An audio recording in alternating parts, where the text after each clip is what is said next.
Welcome to ஷர்மாஸ் cuisine. இன்று நாங்கள் sweet chilli chicken என்னென்று செய்வதென்பதை பார்ப்போம்.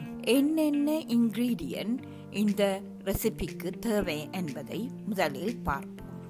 நான் சிக்கன் பிரெஸ்ட் டைஸ் பண்ணி எடுத்திருக்கிறேன். Cornflour, soya sauce, hoisin sauce, ginger paste, salt, pepper, sugar எடுத்திருக்கிறேன். இப்போ அந்த சிக்கன் மேரினேட் என்னென்னு செய்கிறேன்டா பார்ப்போம். கார்ன்ஃப்ளவரை அந்த டைஸ் சிக்கனுக்குள்ளே போட்டு மிக்ஸ் பண்ணுங்க. நல்லா எல்லா சிக்கனும் கோட் பண்ணக்கூடியதாக மிக்ஸ் பண்ணுங்க. ஒன்ஸ் மிக்ஸ் பண்ணின பிறகு salt, pepper, sugar, hoisin sauce and ginger paste எல்லாத்தையும் டீகேன் பண்ணி நல்லா மிக்ஸ் பண்ணுங்க. 2 மணித்தியாலம் அந்த மேரினேட் பண்ணின சிக்கனை ஸ்டோர் பண்ணி வையுங்க.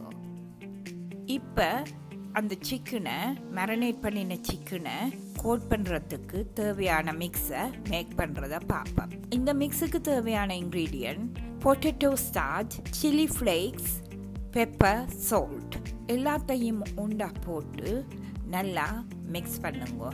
இப்போ கோட்டிங் மிக்ஸ் இஸ் ரெடி. அந்த மேரினேட் பண்ணின சிக்கனை எடுத்து இந்த மிக்ஸுக்குள்ளே போட்டு நல்லா அந்த சிக்கனை கோட் பண்ணுங்க. மேக் ஷுர் எல்லா சிக்கனும் நல்லா பண்ணி இருக்க வேணும். இந்த பொட்டேட்டோ ஸ்டார்ச்சில் ஸ்பெஷல் என்னன்னா இது நல்ல கிறிஸ்பியாக பொரிஞ்சு வரைக்க இருக்கும்.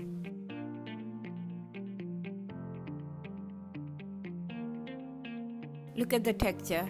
அண்ட் இப்படித்தான் நீங்கள் வடிவாக எல்லா பக்கமும் கோட் பண்ணணும்.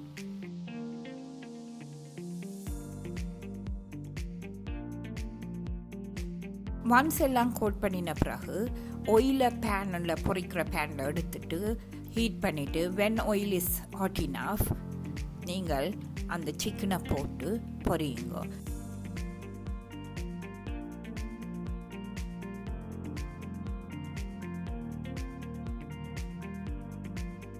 ஒன்ஸ் இட் இஸ் டன் பொரிஞ்ச சிக்கனை ப்ரௌனாக வந்தோடனே வெளியில் எடுங்க.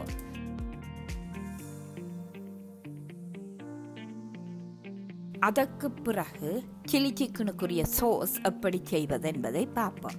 இதுக்கு தேவையான ingredient sweet chilli sauce, green pepper, red pepper, red onions, spring onions chopped and carrot. இப்போ அந்த பேனை வச்சு அதுக்குள்ளே சாடியாக ஒயிலை விட்டுட்டு அதுக்குள்ளே இந்த வெஜிடபிள்ஸை ட்ரான்ஸ்ஃபர் பண்ணுங்க. எல்லா வெஜிடபிளையும் எக்ஸப்ட் ஸ்ப்ரிங் ஆனியனை தவிர்த்து ட்ரான்ஸ்ஃபர் பண்ணி ஒரு 8 மினிட்ஸ் குக் பண்ணுங்க. ஆஃப்டர் 8 மினிட்ஸ் இந்த ஸ்ப்ரிங் ஆனியனை அதுக்குள்ளே போடுங்க. போட்டு ஒரு 2 மினிட்ஸ் மிக்ஸ் பண்ணி குக் பண்ணுங்க. ஆஃப்டர் இந்த ஸ்ப்ரிங் ஆனியனை போட்ட பிறகு சோஸை அதுக்குள்ளே போட்டு ஒரு 2 மினிட்ஸ் குக் பண்ணுங்க.